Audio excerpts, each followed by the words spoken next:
آپ نے بہت سے حکمران دیکھے، ذوالفقار علی بھٹو، جنرل ضیاء الحق، بے نظیر بھٹو، نواز شریف، جنرل مشرف، صدر آصف زرداری، تو آپ کو کون سب سے اچھا لگا؟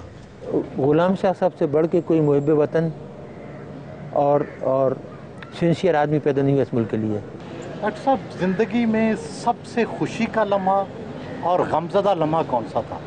جب میزائل فائر کی 6 اپریل 98 کو غوری سکسیسفل رہی، بےحد خوشی ہوئی۔ جب 28 مئی کو نیوکلیر ایکسپلوژنس ہوئے، بےحد خوشی ہوئی کہ بھائی ہم نے جو محنت کی تھی اتنے برسوں وہ کارآمد رہی۔ اللہ کا شکر ہے کہ پاکستان نے ایٹمک پاور بن گیا۔ غمزدہ لمحہ کون سا تھا؟ کم زیادہ تو بس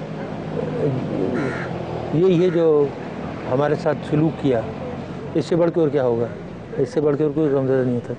یعنی غدار جو خود غدار ملک کو بیچ دیا، پاکستانی کو بیچ کے پیسے لیے، وہ محب وطن ہے اور ہم غدار ہیں۔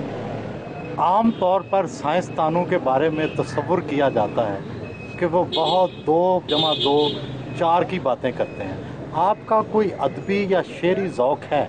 سائنس اور ٹیکنالوجی وغیرہ یہ تو ہمارا وہ جو کہتے ہیں نا سائیڈ مشغلہ ہے، یہ تو ہابی کے طور پر کر لیا۔ اصلی تو ہماری جو تعلیم ہے، جو بیک گراؤنڈ ہے، وہ ادب کی ہے۔ پسندیدہ شاعر کون؟ پسندیدہ شاعر تو بہت سارے ہیں، آپ شروع کیجئے۔ غالب تھے اور مومن تھے اور مصطفی تھے اور کیا نام ہے اپنے جگر تھے اور جوش تھے اور علامہ اقبال تھے اور مجاز اور فراز اور فیض، سب اعلیٰ پائے کے شاعر، سب عدم۔ دیکھیے ہر شاعر کا کچھ نہ کچھ کلام اتنا اعلیٰ ہوتا ہے کہ وہ غیر مشہور شاعری ہو، 1-2 غزلیں ایسی ملیں گی کہ آپ تڑپ جاتے ہیں۔ اپنے یہ تھے کیا نام تھا اختر شیرانی، ان کا کلام دیکھ لیجیے، رومانوی کلام۔ روحانی کلام بہت ہی پیارا۔ 11 مساجد، شہاب الدین غوری کا مزار اور بہت سارے ہیلتھ اور کمیونٹی مراکز۔ فلاحی کاموں کے پیچھے جذبہ کیا تھا؟ دیکھیے ہمارا جو ماحول ہے گھریلو، وہ ہمیشہ سے یہی رہا ہے کہ دوسروں کی مدد کرو۔ والد ہمارے ہیڈ ماسٹر تھے، بچپن سے آنکھ کھلی تو دیکھا کہ بچوں کو پڑھاتے تھے محلے کے سب۔ والدہ تھیں اسی طرح غریبوں کی مدد کرتی تھیں، بچیوں کو کلام مجید پڑھاتی تھیں، ان کو کپڑے دیتی تھیں، جوڑے دیتی تھیں، پیسے دیتی تھیں۔ تو یہ جذبہ ہمارے یہاں شروع سے ہے، فلاحی جذبہ خاندان سے آیا؟ خاندان سے۔ اور اسی طرح بیگم کا اور میرا دونوں کا ہمارا یہ کہ ہم کسی کا دکھ نہیں دیکھ سکتے، ہم اپنے منہ کا نوالا دے دیتے ہیں نکال کے۔ تو جہاں بھی ہم نے دیکھا کہ ضرورت ہے، مثلا یہ شہاب الدین غوری کا مزار، جو شخص بانی ہو مسلمان ریاست کا ہندوستان میں بنیاد ڈالنے والا، اس کے شائن ایک مزار ہونا چاہیے۔ تو کسی نے پوچھا کہ آپ نے کیوں بنایا؟ میں نے کہا اس لیے بنایا، ہم نے بھوپال سے آگے کہ آپ کا ہیرو رنجیت سنگھ ہے اور ہمارا ہیرو شہاب الدین غوری ہے۔ ڈاکٹر صاحب، ایٹم بم سے بہت تباہی ہوتی ہے، ڈائنامائٹ بنانے والے نوبل نے نوبل پرائز شروع کی ہے، آپ کو بھی کبھی ایسا خیال آتا ہے؟ ہر چیز، چھری ہو تلوار ہو، کچھ ہر ایک جو ہے اس کے 2 استعمال ہیں۔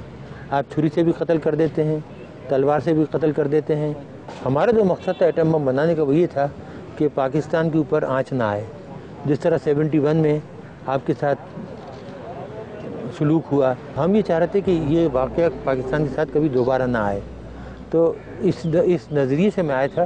دیکھیے میں نے ہندوؤں کو دیکھا تھا ہندوستان میں، ان کی نفسیات سے واقف تھا۔ کیا ہندوؤں سے بہت نفرت تھی آپ کو؟ نفرت نہیں، میں ان کی نفسیات سے واقف ہوں کہ ان کو جب بھی ملے گا وہ آپ پہ ضرب کاری لگائیں گے، وہ پاکستان کو ختم کرنے کا سوچیں گے۔ جب پاکستان بنتا جب بھی نہیں سوچا تھا، اور یہ تو اس لیے میں یہاں آیا۔ اور بم کا فائدہ آپ یہ دیکھیے کہ 71 کے بعد آج تک کوئی وار ہوئی، آپ کا کوئی آدمی جنگ میں مرا سوائے اس کے کہ جو کارگل میں مشرف نے بے وقوفی کی تھی، آبیل مجھے مار والی، اس کے علاوہ تو کچھ نہیں ہوا نا، آج تک کوئی جنگ نہیں ہوئی، ورنہ اب تک آپ کے ٹکڑے اڑ جاتے ملک کے۔ ڈاکٹر صاحب، آپ کو جانوروں سے پیار ہے، گھر میں بلی رکھی ہوئی ہے، کتا رکھا ہوا ہے، بندر آپ کے سوئمنگ پول پہ پانی پینے آتے ہیں، نہاتے ہیں، لیکن دوسری طرف جو ایٹم بم کی تباہی ہے تو یہ آپ کی شخصیت میں تضاد نہیں ہے؟ میں نے آپ سے عرض کیا کہ ایٹم بم کا مقصد یہ ہے خونریزی روکنا، پاکستانی عوام کو حفاظت دینا، اس کا مقصد صرف یہ تھا کہ آپ محفوظ رہیں اور اپنی معاشی ترقی پر دھیان دیں۔ بدقسمتی سے سب چور لٹیرے آئے اور اس سے فائدہ نہیں اٹھایا، ملک کا جو حشر کیا وہ آپ کے سامنے ہے۔ ایک طرف سے جب آپ کو ڈیفنس سے بے فکری ہو جاتی تو آپ کو یہ چاہیے تھا کہ ملک کی ترقی پر دھیان دیتے، تعلیم، معاشی ترقی، صنعتی ترقی، یہ سب چیزیں ہوتی ہیں، لیکن اس پہ دھیان نہیں دیے گا نا۔ کتابیں کس طرح کی پڑھتے ہیں؟ آٹو بایوگرافی سائنٹسٹ وغیرہ کی، اسلامک ہسٹری سے بہت شوق ہے، اور دوسری ورلڈ ہسٹری وغیرہ۔